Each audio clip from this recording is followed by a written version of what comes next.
As women, we are trained to see ourselves as cheap imitations of beauty magazine photographs, rather than seeing beauty magazine photographs as cheap imitations of women.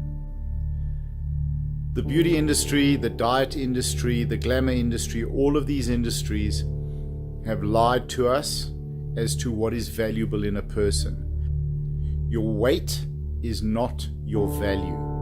What you look like in a dress is not your value. Your BMI is not your value. You've already been through so much just to get to where you are today in your life. You are already awesome. Do not believe the lies that you have been sold, that your value is what is on the outside. Your value is on the inside. It's who you are. It's who you've always been. You are awesome.